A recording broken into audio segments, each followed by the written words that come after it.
Hello, I'm Michael. I'm Sally, and this is Wrestle MSX.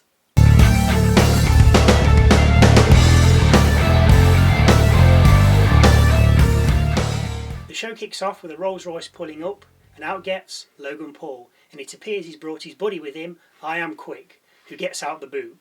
No idea.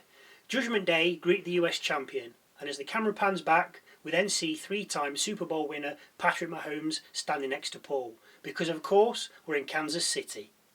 It's night 2 of the draft, so the rules are read out again before Becky Lynch makes her way to the ring.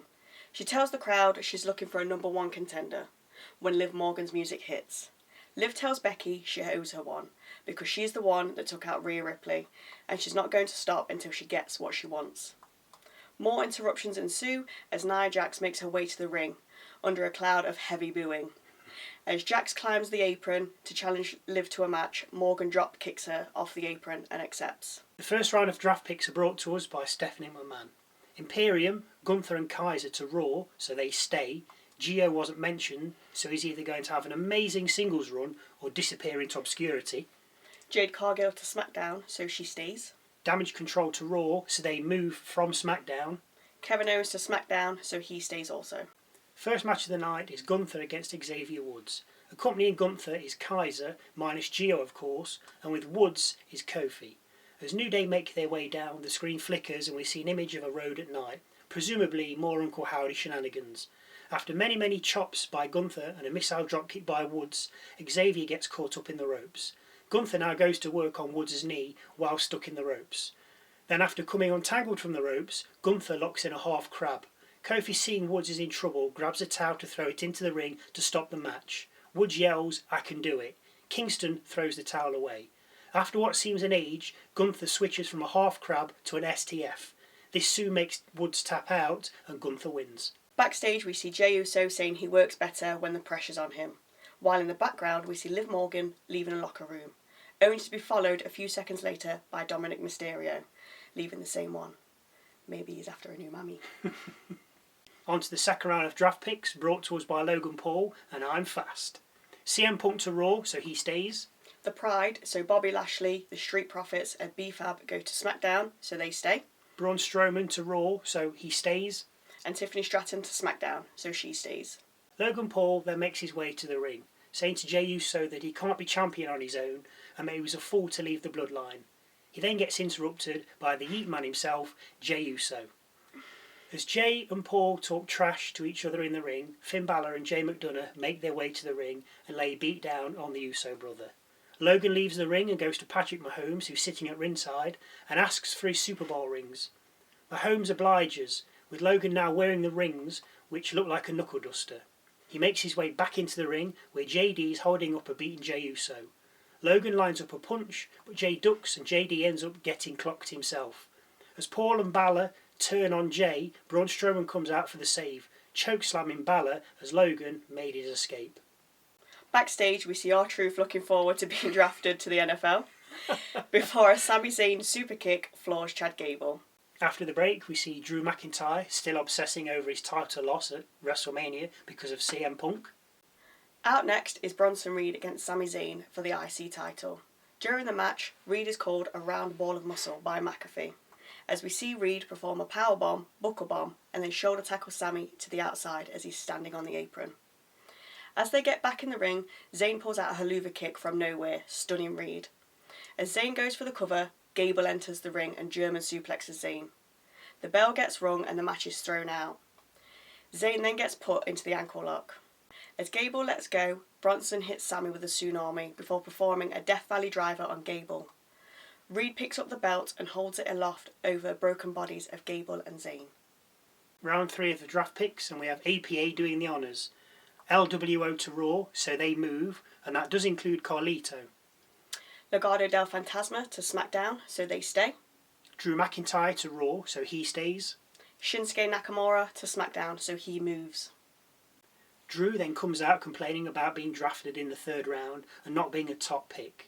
He says he has a fractured elbow, but still comes to Raw and doesn't sit at home because of it. Clearly a dig at Punk. Then, whose music should play but none other than CM Punk's. We see him up in an executive box as the spotlight shines on him. Drew heads backstage going after Punk as Ron Simmons drops a "Damn!" Backstage, we see Bron Breakker saying that he's going to take over Raw. He gets interrupted by Sheamus, who tells him, "You remind me of a younger me." You'll have banger after banger after banger. Drew McIntyre then comes storming through looking for Punk. We then have Maxxine Dupree versus Candice LaRae. Candice accompanied by Indy Hartwell and Maxxine by Ivy Nile. Dupree overly confident after her 2 eliminations in last week's Women's Battle Royal. As Dupree gets LaRae in an ankle lock, Indy Hartwell attacks Ivy Nile outside the ring, distracting Dupree. This is enough for LaRae to roll out of the ankle lock, hit Dupree with a big boot and finish her off with a wicked stepmother for the 3 count. We then get a quick word with Rey Mysterio, who's with the rest of the LWO, about Carlito being drafted with them to Raw. Rey saying it's unfinished business. Dirty Dom makes an appearance telling them Judgment Day runs Raw. Rey shoots back with a "What's that on your lip, Dirty Sanchez?" referring to Dom's moustache, of course. Drew finally finds the executive box Punk was in, but no Punk. Q, cult of personality, and Punk making his way to the ring. Drew looking on, seething.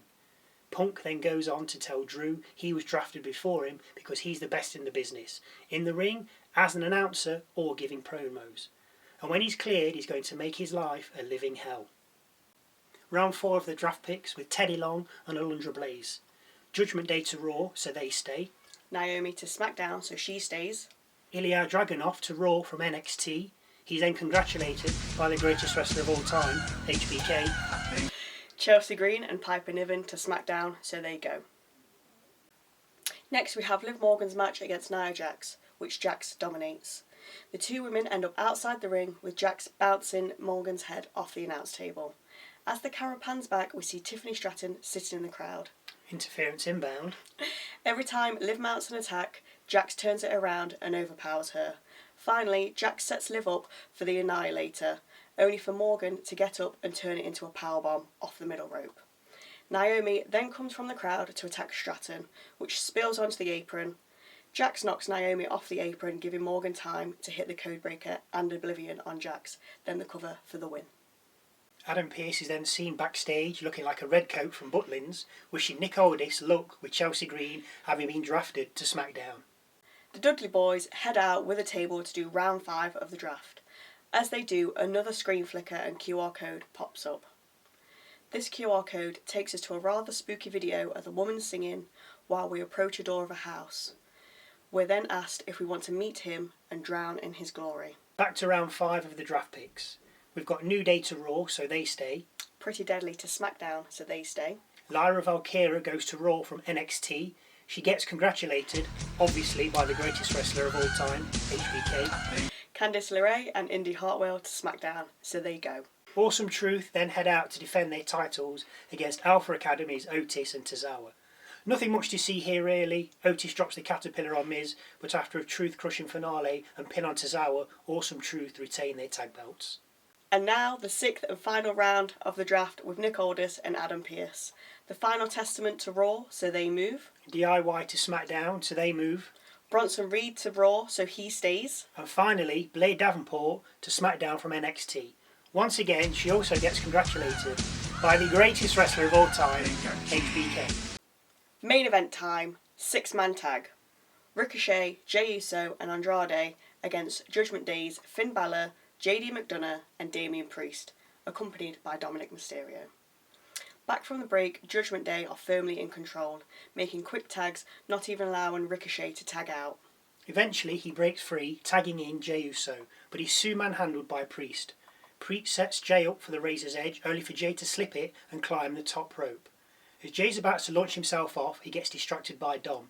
This buys enough time for Priest to grab Jey by the throat for what looks like a chokeslam from the top rope. As he's about to perform it, McDonagh pushes Jey off the ropes, Priest shouting at JD, "Why did you do that? I had it." Priest then knocks into Balor, who falls off the apron onto the outside. Priest then gets super kicked by Jey, falling out of the ring.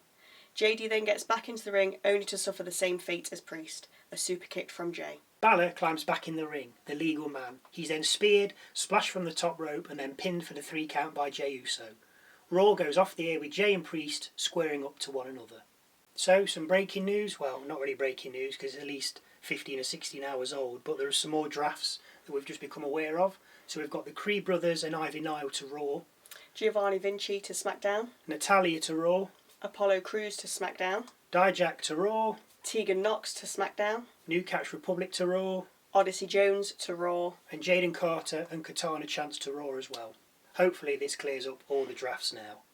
Now, all being well, we'll have a video at the end of the week, maybe Thursday, Friday, who knows, fingers crossed. But look out for our prediction video for Saturday's Backlash, as I say, which should be coming at the end of the week. Once again, thank you for watching. and we hope to see you next time.